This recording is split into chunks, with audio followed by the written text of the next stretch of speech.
Well, good evening. Welcome back to One Step Beyond. In effect, derive or divide, I should say, the broadcast this evening into two parts. We're going to begin by picking up where we left off last time and finishing some material that was originally intended for broadcast last week. And then we're going to, after finishing up the King Alfred plan, Rex 84, etc., we're going to talk about update a number of different articles. But I'm going to give you a summary of what we're going to be listening to in the first part and then summarize the second part when that happens. Now, we're going to begin by taking a look at an article that I'm sure many of you noticed, the death this past week of Carl Spitz-Channel. That's the head. He's the former head of Western Goals, a private, quote-unquote, intelligence organization, which, although technically private, nominally private, has very strong connections to the national security establishment and people involved with the Iran-Contra scandal in particular. The unfortunate late Mr. Channel died, apparently of complications resulting from an automobile accident. He was hit by a car while recovering from cancer. Like so many of these deaths, you never know. We don't know, and probably never will know for sure whether that automobile accident was indeed an accident or just a quiet way of seeing to it that Spitz didn't spill the beans about some of the things he might have spilled the beans about, or whether it was a warning to Spitz-Channel or others that they better not spill the beans is anybody's guess. But we're going to talk about the death of Spitz-Channel briefly, and then we're going to talk about the Western Goals involvement with some of the state defense forces. Now, in a supplement to a miscellaneous archive show that's based either live or in print on the work of researcher Ed Connolly, who's done some excellent work on the state defense forces, we looked at an article from the San Francisco Bay Guardian from late last year, in which, or maybe it was early this year, in which the involvement of not only some Aryan Nations groups, but also the aforementioned Western Goals with some of the state defense forces, these militia that have been put together to basically police the United States in the event of an emergency. Those militia figure prominently in the Rex 84 martial law contingency plan, which was touched on during the Iran-Contra hearings, was dealt with at greater length by the Christic Institute suit, and which may or may not be related to an allegedly fictional document called the King Alfred plan that we will be talking about later. It's interesting that we have Spitz-Channel and Western Goals indoctrinating these very same state defense forces, because Western Goals was involved in a very important case a few years ago in which elements of the Los Angeles Police Department, specifically the Public Disorder Intelligence Division, which grew out of the criminal conspiracy section that we talked about in Radio Free America 23, based in considerable measure on the work of the late, great Mae Brussell. The criminal conspiracy section was a section of the Los Angeles Police Department which was involved with political activities, specifically the setting up of provocations, terrorist incidents to be blamed on the opposition, in cooperation with elements of the national security establishment, specifically elements of FBI and CIA. We're going to talk about Spitz-Channel, the state defense forces, and I'm going to reflect a little bit on the sorry state of our economy, because I think a lot of the developments that are looming on the horizon are going to be very directly connected to this country's economic situation. I personally am very, very frightened about the immediate future. I've been frightened about the future for a long time, but I see all the signs of some real economic disaster. Perhaps it can be avoided, I hope so, but I see signs of panic on the outside. When George Bush is talking about raising taxes, that's something that you can see you can view as a sign that things are a lot worse than most people would like us to believe. And I'm afraid that in the event of an economic crisis, whether it's one that takes place slowly or over a period of years or perhaps even decades, or whether it happens in one big fell swoop like the collapse of 29, or whether it, as I said, it continues to happen incrementally, because our economy is disintegrating quite quickly, but it's disintegrating in stages. Well, which of those two scenarios happens is anybody's guess, but I personally am terrified about the state of the economy and what that's likely to do, because in the event of an economic collapse, and whether it happens slowly over a period of years or even decades, or whether it happens quickly, I cannot see how this country is going to avoid a political catastrophe, because frankly, I don't think the American people have the character to withstand something like that, and it should never be forgotten that in the first place, fascism in general and Nazism in particular was, to a considerable measure, not entirely, but to a considerable measure, an outgrowth of multinational corporate capitalism, and that's something we will be going into in 2 weeks. And when you think about the fact that it was the severe social dislocation experienced by the German people, both during the Great Depression, which was worse in Germany than in most other countries, and also the hyperinflation in the Weimar Republic in the early 20s, well, the social dislocation produced by that, plus the shame, the ire felt by the military in Germany over their combined defeat in World War I, plus the fact that that defeat was hastened to a certain extent by, well, actually it wasn't hastened, but it was punctuated by an abortive communist revolution in Germany, and that enabled the German General Staff to circulate the stab in the back hypothesis, which basically blamed their defeat on this abortive revolution, which actually happened after I've forgotten off General Ludendorff. He was the German chief of the German General Staff. After Ludendorff had basically he was in the process of surrendering, then that revolution happened. So although it coincided with the end of World War I, it actually took place after the deal was done. However, the German General Staff blamed their defeat on that revolution, and that served as a pretext for, in their minds, eliminating, or they didn't eliminate in their minds, they eliminated in fact, the political opposition. Not just communists, but Democrats, socialists of all stripes were eliminated in Weimar Germany, and those death squads, the so-called Freikorps or Black Reichswehr, those death squads paved the way for Hitler's rise to power.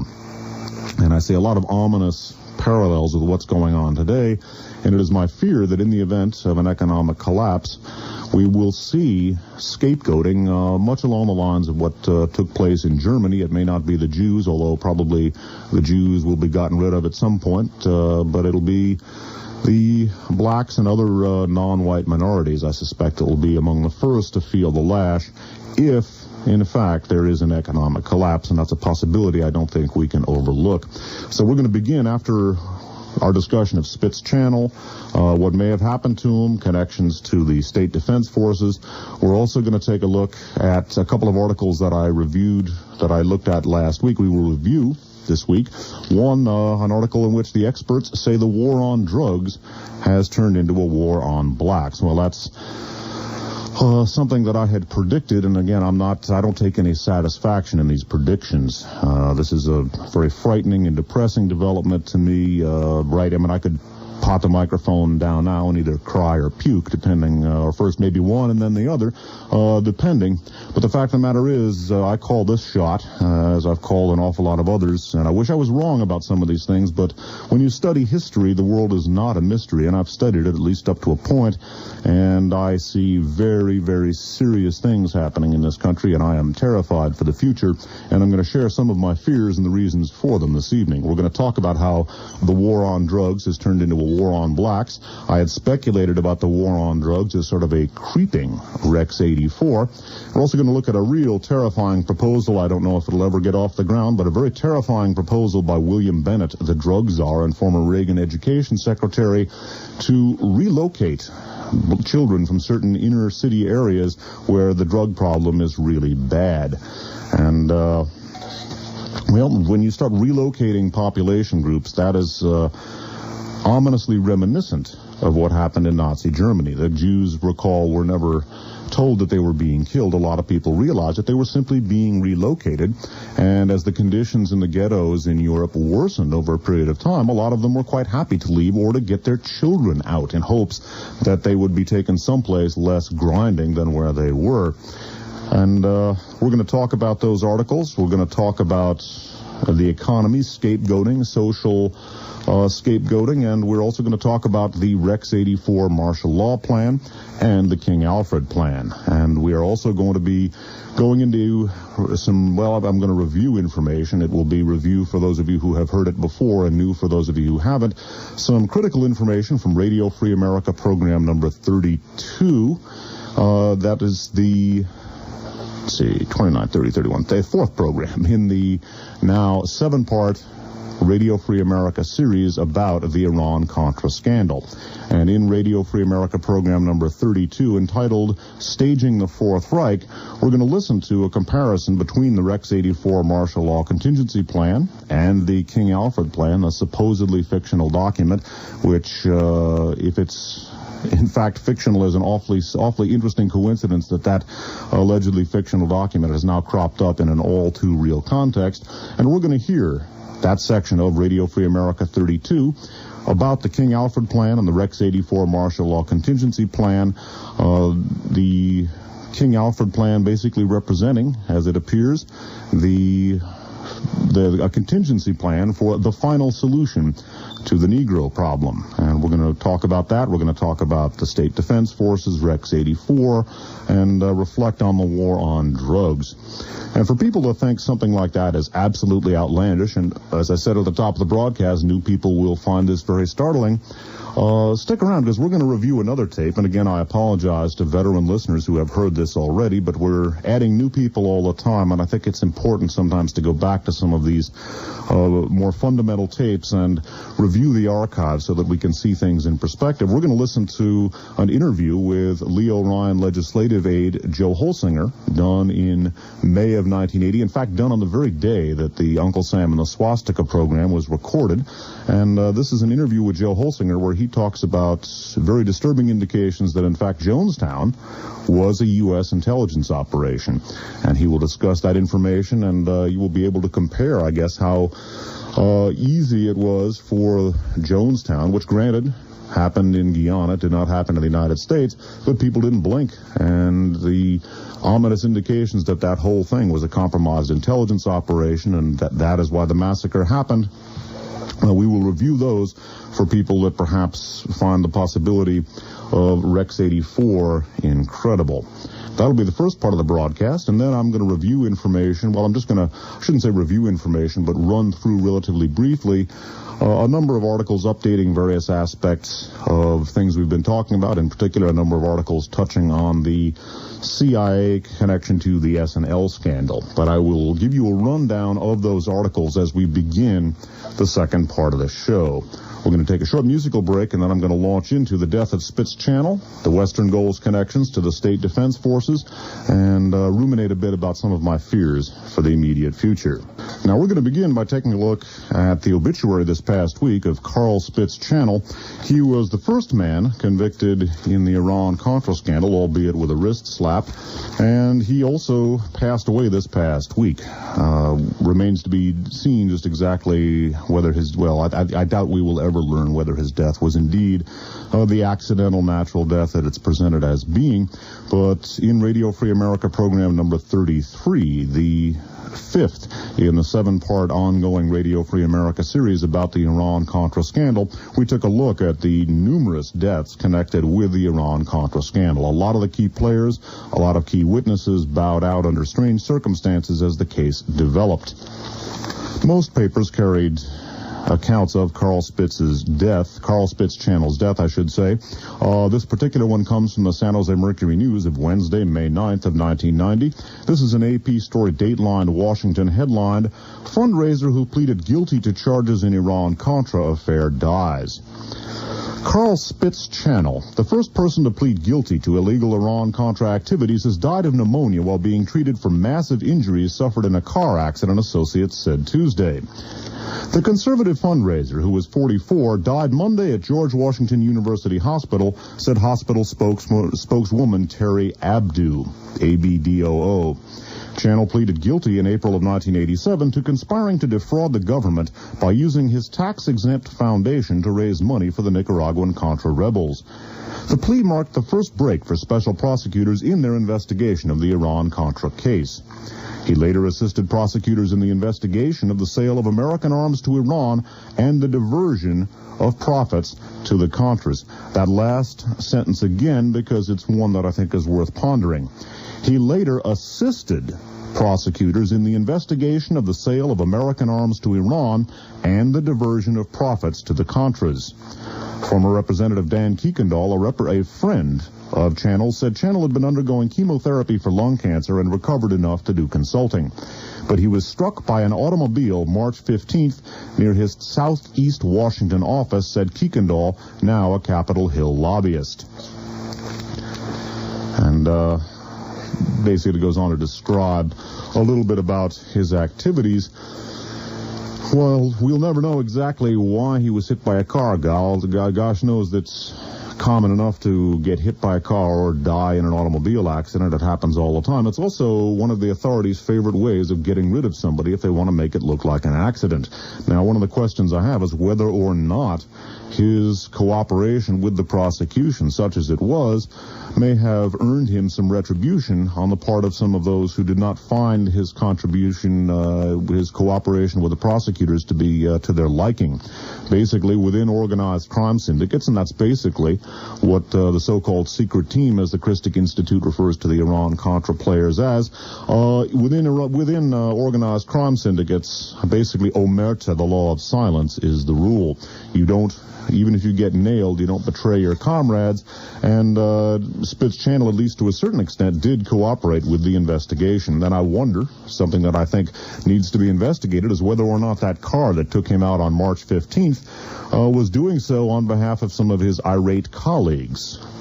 That obviously is not something we can say for sure at this time, but at the same time, with the legacy of political murder in this country and with the sorts of cute activities that I described in the beginning of the broadcast, not as drastic, the things that have happened to the Brussels family, the Brussels daughters, I should say, the things that have happened to me, this type of thing is not something that can be overlooked. And as I like to say, food for thought and grounds for further research. And I guess inasmuch as Spitz Channel was nailed on March 15th, we could say beware the Ides of March. And we also, I think, should ruminate about Western goals and about the significance of its operations. And in particular, we're going to touch, I'm not going to read you from the documentation because I've read the article a couple of times in the past, but there was an article in the San Francisco Bay Guardian by Ed Connolly, and he described, among other things, not only numerous Aryan nations connections to the state militias, the state defense forces, which would be activated in the event of the Rex 84 martial law contingency plan, and we're going to get to that later. But it should be noted that a lot of their indoctrination, or some of their indoctrination, came from films and presentations developed by Western Goals. Now, that's a private right-wing intelligence organization. The word private really here belongs in quotes because it has very strong connections to people within the national security establishment. John Singlaub, former head of the World Anti-Communist League, and himself a key player in the Contra support effort, is a member of the board of directors. Edward Teller is a member of the board of directors.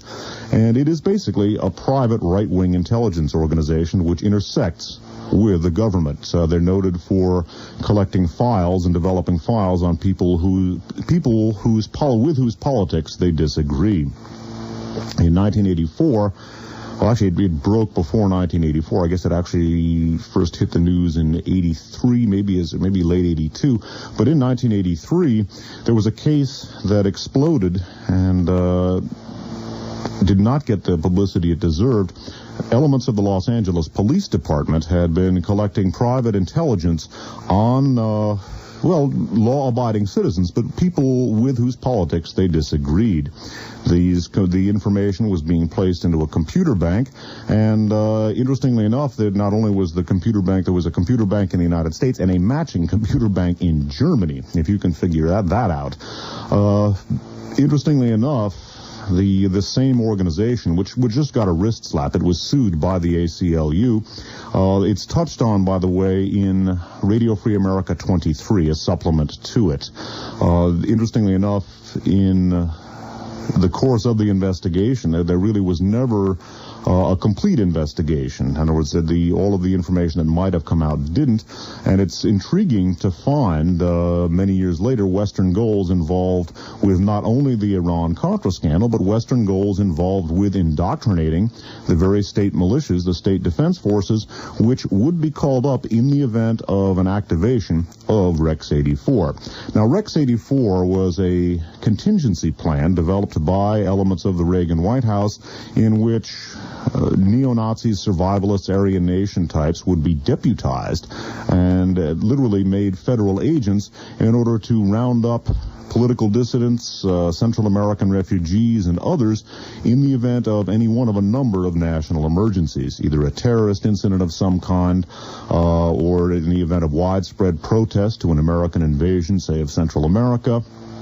There were contingency plans developed to suspend the U.S. Constitution in the event of an emergency and place an undetermined number of Americans in detention camps. This was brought up during the Iran-Contra hearings by Representative Jack Brooks, but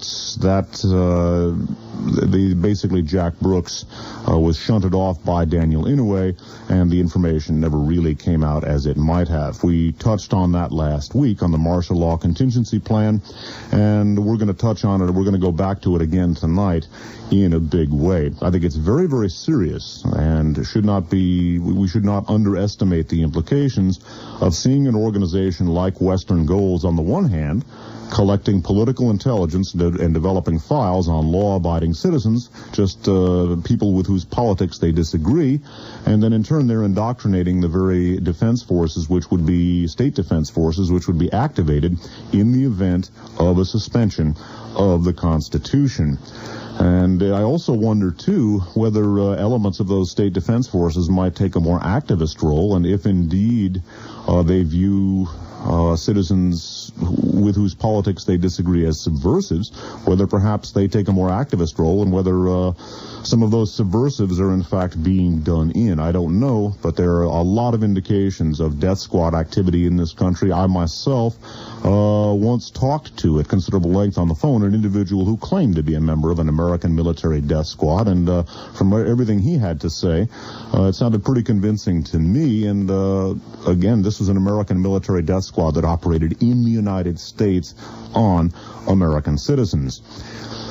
One of the most ominous aspects of elements of the state defense forces, not just their infiltration by Aryan nations groups and their contacts with organizations like Western Goals, but one of the most ominous aspects of this, of those organizations, is the fact that many of them, and I'm not knocking Vietnam veterans, but many of them are, one might say, disgruntled Vietnam veterans. That is to say, Vietnam veterans who are looking to settle a score. Because one of the aspects of America's political history that has not really been dealt with effectively is the large number of Vietnam veterans who basically came back viewing the anti-war movement and people in it as traitors. And indeed, I myself am fiercely critical of large elements of the anti-war movement, the flag burners and so forth. There really has never been an effective treatment of the tremendous bitterness that large numbers of Vietnam veterans and Americans in general, in particular relatives or friends of Vietnam veterans, the tremendous bitterness that was felt towards elements of the anti-war movement or the anti-war movement in general, whom they saw as traitors. And in certain instances, I have to agree. Not that the war was right, the war was absolutely wrong, and the murder of the President of the United States precipitated that war or enabled it. And I myself protested against the war, although I very quickly became almost as opposed to the anti-war movement as to the war itself, because I was repelled by an awful lot of what I saw. And the type of things that repelled me and that I think crossed the line from legitimate protest into treason are things like burning the flag, which is in and of itself maybe a small act, but the fact of the matter is that's an outrageous thing to do in front of people that have just come home from a war. You don't fight in a war and just come back and begin crocheting lace doilies. There has been a lot of discussion about post-traumatic stress syndrome and about the tremendous effects of combat on the human physiology and the human psyche. An awful lot of young guys, and maybe some not-so-young guys, too, came back from the horrors of Vietnam to see Americans, and whether they were sincere or whether they were agent provocateur, doing things like burning the flag, the famous picture of Jane Fonda sighting through an anti-aircraft gun. Nobody has really paid much attention to the effect that had on a lot of Americans. To a considerable extent, the anti-war movement and related elements, certain elements, the more militant and irresponsible elements of the Black Power movement, really alienated middle America from liberal politics. Blue-collar America, to a considerable extent, was driven into the arms of the far right by the more irresponsible elements of 60s politics. So-called black militants like people like H. Rap Brown and others who called for the burning down of America, the people like Abby Hoffman and others who like to burn the flag or otherwise abuse the symbols of America, the people who went down the street shouting, ho, ho, Ho Chi Minh, NLF is going to win. Those people were seen as traitors by an awful lot of America, including and especially the military and Vietnam veterans. And I can't say for sure, I wouldn't call them traitors as such, but a lot of elements of that type of expression really come awfully close to treason. They don't actually betray the country, but they betray the spirit of the country as it is meant to be. It's one thing to protest an unjust policy. It's another thing to do something that is deeply wounding and insulting to one's fellow citizens. There were a lot of people who lost friends in the war, a lot of people who lost relatives, and the pain of those experiences is very much with them today. And every time, say someone that lost a husband or a brother or a father in the war, or a veteran who lost friends in the war, or just somebody who believes in the more traditional elements of American political mythology at this point, because they've been pretty thoroughly betrayed. Those acts, burning the flag, in particular Jane Fonda sighting through a North Vietnamese anti-aircraft gun, are seen as treason. And I'm not going to say that ipso facto they're treason, but they are outrageous. And the thing that's important to understand is not whatever political label one might put on them, but the experience of people who, middle Americans, so to speak, people who lost friends or relatives or people who were there, when they see things like the flag being burned and they think back on the students who had a student deferment and didn't have to go, or whether, in particular, if they look at Jane Fonda sighting through the anti-aircraft gun, they are basically seeing someone, for all practical purposes, endorsing the death and the suffering that their friends or relatives or comrades experienced. There are people every day in this country who wake up, and every day for them is an ordeal psychologically. They think about the pain that they saw, that those who were there, or they think about the loss of a brother or a husband or a father or whatever.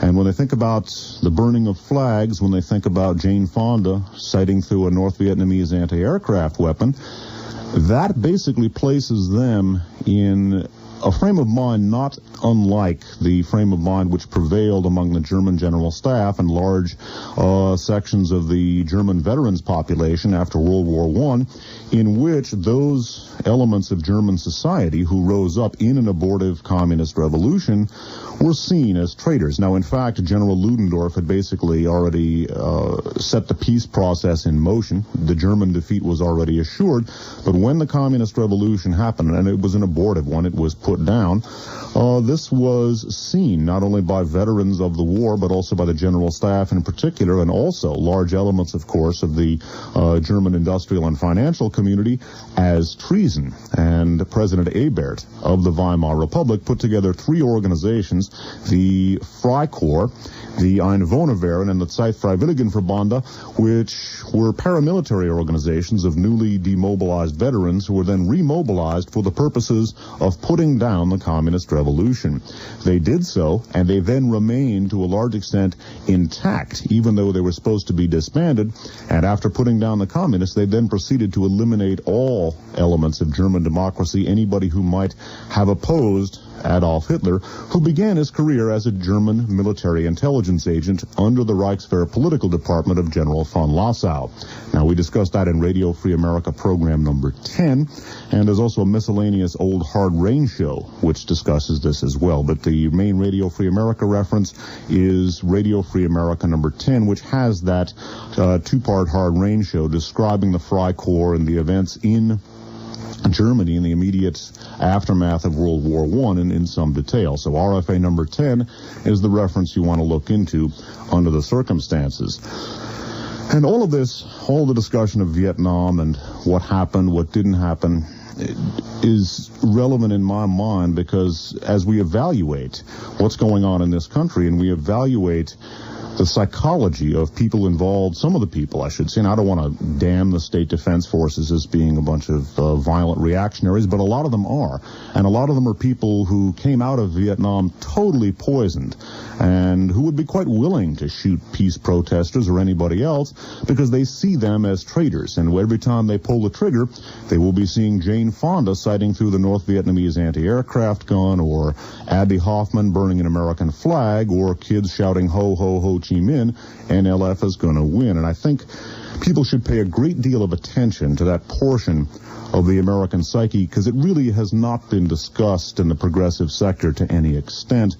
And my feeling is that that bitterness, that unfinished business from Vietnam is likely to turn into a deadly political whirlwind in this country in the not-too-distant future in the event of a Rex 84 mobilization for whatever reason.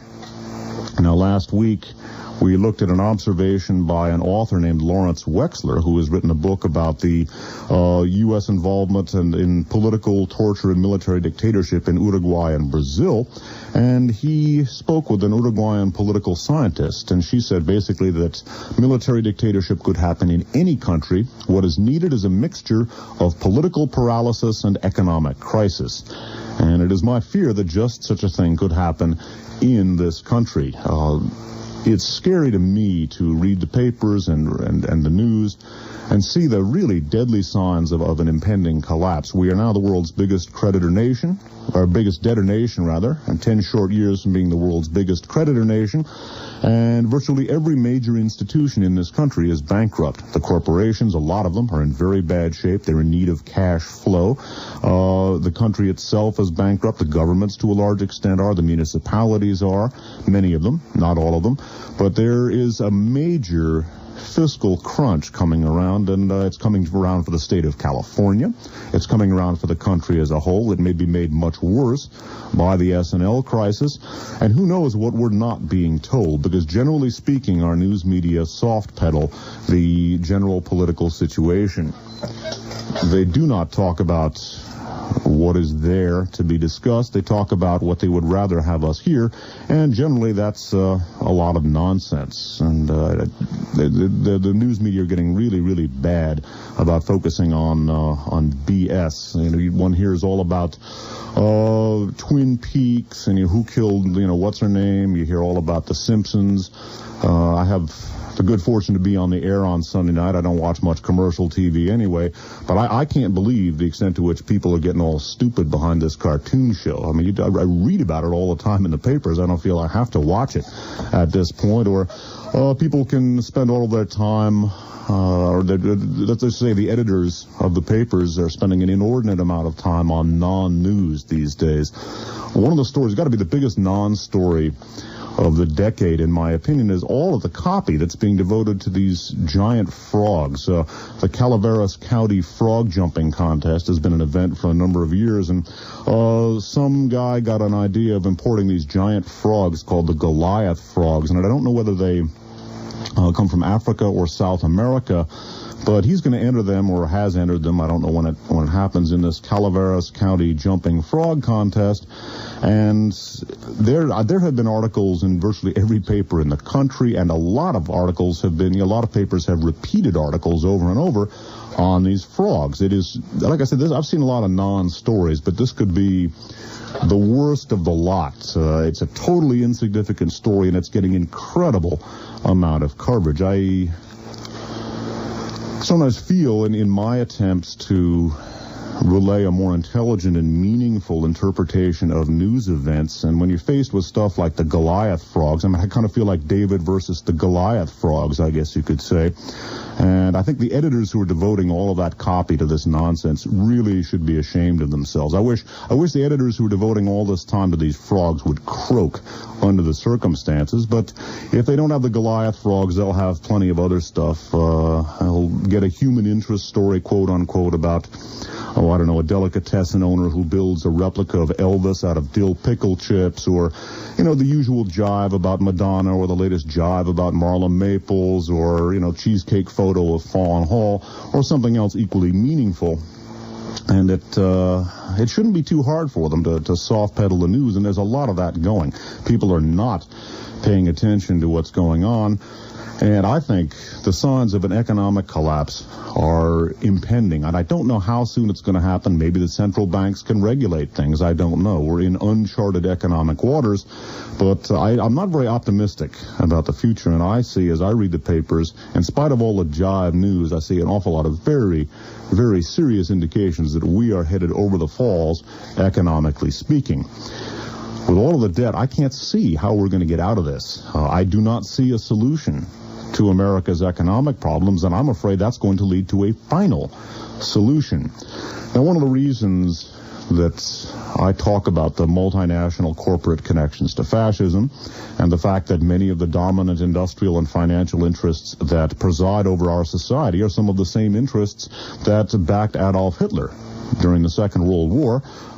Some of them played both sides, but they were pro-Hitler, they were pro-Nazi, they liked what happened, is that in this country we have already seen a social, political, and to a certain extent psychological process which is analogous in some ways. I'm not saying it's a perfect analogy. I'm not sure there is any such thing as a perfect historical analogy, but I see things which are analogous to what happened in Germany. As I mentioned last week, and as I've mentioned in weeks past, many of the key Nazi leaders, notably Eichmann, who actually engineered the final solution, Hitler's liquidation of the Jews, they were very candid in some of their personal reminiscences and musings about the fact that the Jews were not actually responsible for Germany's problems, but that somebody had to be held responsible so that society could remain united. Germany needed a scapegoat and an external enemy within the inside. And to a considerable extent, I think black people and minorities in this country are being scapegoated, although not as yet to the same extent, for America's economic problems. The reason why, in my opinion anyway, the reason why Ronald Reagan and George Bush after him was able to get away with they're able to get away with themselves as holding down government spending, whereas they completely rewrote the book on government spending, is that when people listen to them, when middle America listens to Ronald Reagan talk about holding down government spending, they're not talking about holding down government spending. That's a code word for let's get all the niggers and the Mexicans and the Puerto Ricans off of welfare, and maybe while we're at it, we'll fix all of what George Wallace referred to as the pointy-headed liberals who are responsible for it. If there is a lot of discussion in middle America about welfare, about people on welfare, and about how they don't want to work, and this is what is responsible for America's economic problems. The reason why it is my opinion that the Willie Horton ploy by the Bush campaign in 1988 was so effective is that it played to that very mentality. It played to the let's get the niggers mentality. They're on welfare. They're causing our problems. And as ludicrous as it is to present welfare as the cause of America's economic problems, and in particular 85% of the people on welfare are white, the fact of the matter is we're not talking about a rational process here. We're talking about a process of political and psychological scapegoating, and it is already a process which is underway.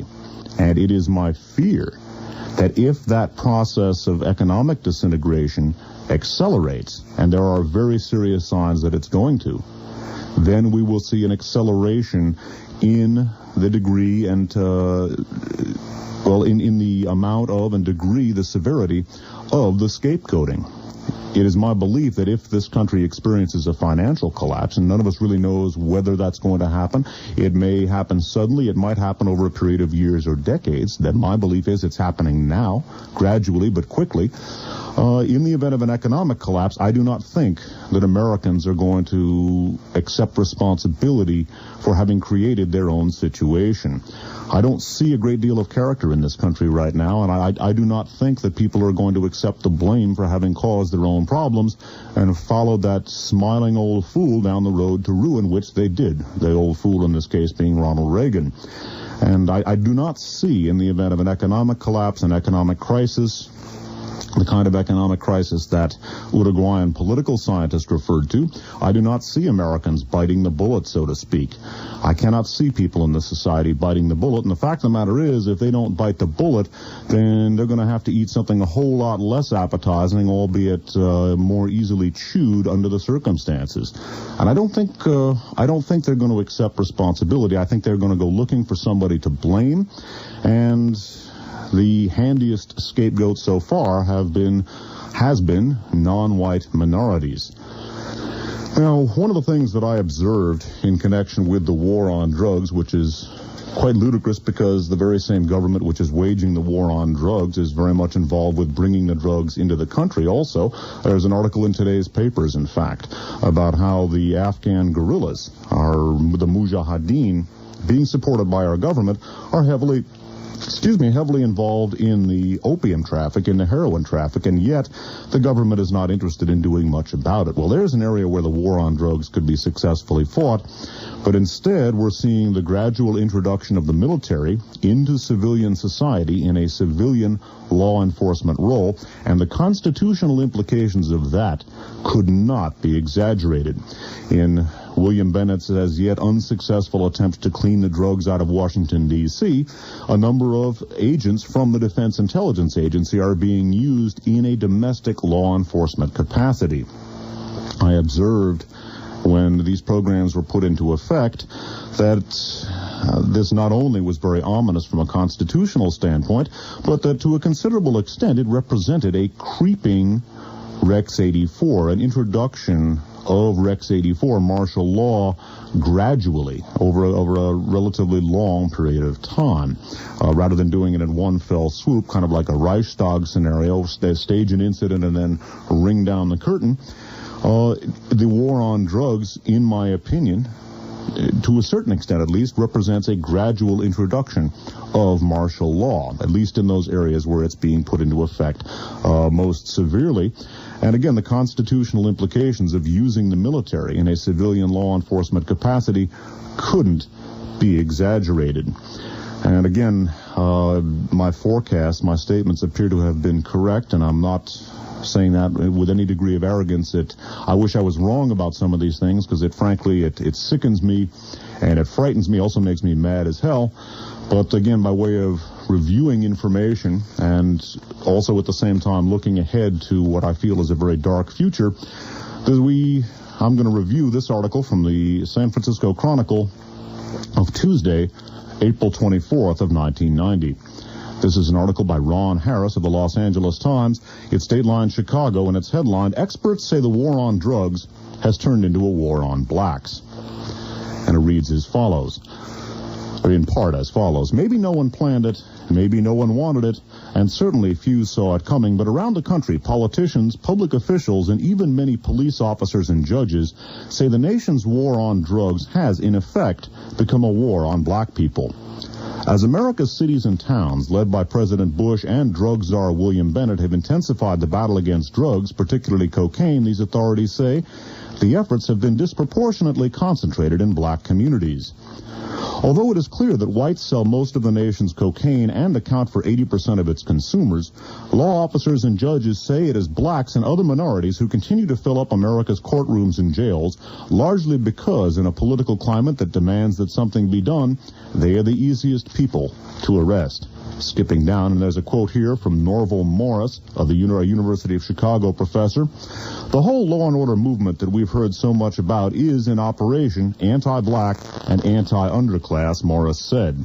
Not in plan, not in design, not in intent, but in operation, unquote. Well, I'm not at all sure that it was not planned that way. I hope he's right, but I'm afraid he's wrong. And again, it was just exactly such a prediction was made on this broadcast, some months, maybe a year and a half ago, when the whole thing began to escalate.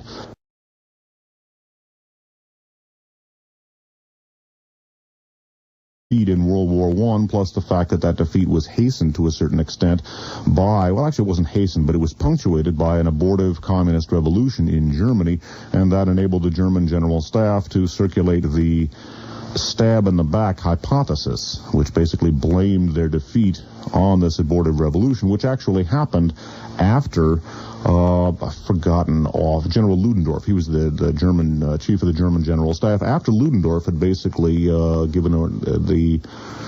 in the process of surrendering, then that revolution happened. So although it coincided with the end of World War I and actually took place after the deal was done. However, the German General Staff blamed their defeat on that revolution, and that served as a pretext for, in their minds, eliminating, or they didn't eliminate in their minds, they eliminated, in fact, the political opposition. Not just communists, but Democrats, socialists of all stripes were eliminated in Weimar Germany, and those death squads, the so-called Freikorps or Black Reichswehr, those death squads paved the way for Hitler's rise to power.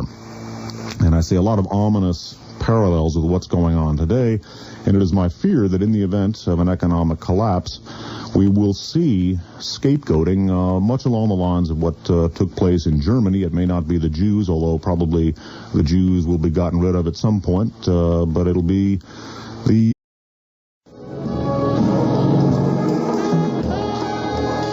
Well, good evening. Welcome back to One Step Beyond. In effect, derive or divide, I should say, the broadcast this evening into two parts. We're going to begin by picking up where we left off last time and finishing some material that was originally intended for broadcast last week. And then we're going to, after finishing up the King Alfred plan, Rex 84, etc., we're going to talk about update a number of different articles. But I'm going to give you a summary of what we're going to be listening to in the first part and then summarize the second part when that happens. Now, we're going to begin by taking a look at an article that I'm sure many of you noticed, the death this past week of Carl Spitz-Channel. That's the head. He's the former head of Western Goals, a private, quote-unquote, intelligence organization, which, although technically private, nominally private, has very strong connections to the national security establishment and people involved with the Iran-Contra scandal in particular. The unfortunate late Mr. Channel died, apparently of complications resulting from an automobile accident. He was hit by a car while recovering from cancer. Like so many of these deaths, you never know. We don't know, and probably never will know for sure whether that automobile accident was in the event of an economic crisis, whether it's one that takes place slowly or over a period of years or perhaps even decades, or whether it happens in one big fell swoop like the collapse of 29, or whether it, as I said, it continues to happen incrementally, because our economy is disintegrating quite quickly, but it's disintegrating in stages. Which of those two scenarios happens is anybody's guess, but I personally am terrified about the state of the economy and what that's likely to do, because in the event of an economic collapse, and whether it happens slowly over a period of years or even decades, or whether it happens quickly, I cannot see how this country is going to avoid a political catastrophe, because frankly, I don't think the American people have the character to withstand something like that, and it should never be forgotten that in the first place, fascism in general and Nazism in particular was to a considerable measure, not entirely, but to a considerable measure an outgrowth of multinational corporate capitalism, and that's something we will be going into in 2 weeks.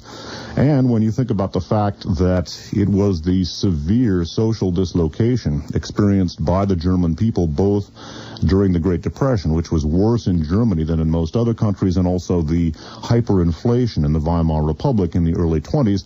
Well, the social dislocation produced by that, plus the shame, the ire felt by the military in Germany over their combined defense forces, because Western Goals was involved in a very important case a few years ago in which elements of the Los Angeles Police Department, specifically the Public Disorder Intelligence Division, which grew out of the criminal conspiracy section that we talked about in Radio Free America 23, based in considerable measure on the work of the late, great Mae Brussell. The criminal conspiracy section was a section of the Los Angeles Police Department which was involved with political activities, specifically the setting up of provocations, terrorist incidents to be blamed on the opposition, in cooperation with elements of the national security establishment, specifically elements of FBI and CIA. We're going to talk about Spitz Channel, the state defense forces, and I'm going to reflect a little bit on the sorry state of our economy, because I think a lot of the developments that are looming on the horizon are going to be very directly connected to this country's economic situation. I personally am very, very frightened about the immediate future. I've been frightened about the future for a long time, but I see all the signs of some real economic disaster. Perhaps it can be avoided, I hope so, but I see signs of panic on the outside. When George Bush is talking about raising taxes, that's something that you can see you can view as a sign that things are a lot worse than most people would like us to believe.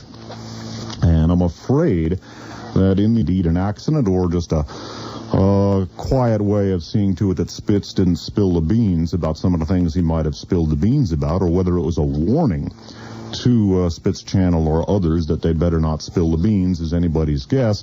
But we're going to talk about the death of Spitz Channel briefly, and then we're going to talk about the Western Goals' involvement with some of the state defense forces. Now, in a supplement to a miscellaneous archive show that's based either live or in print on the work of researcher Ed Connolly, who's done some excellent work on the state defense forces, we looked at an article from the San Francisco Bay Guardian from late last year, in which, or maybe it was early this year, in which the involvement of not only some Aryan Nations groups, but also the aforementioned Western Goals with some of the state defense forces, these militia that have been put together to basically police the United States in the event of an emergency. Those militia figure prominently in the Rex 84 martial law contingency plan, which was touched on during the Iran-Contra hearings, was dealt with at greater length by the Christic Institute suit, and which may or may not be related to an allegedly fictional document called the King Alfred plan that we will be talking about later. It's interesting that we have Spitz Channel and Western Goals indoctrinating these very same state defense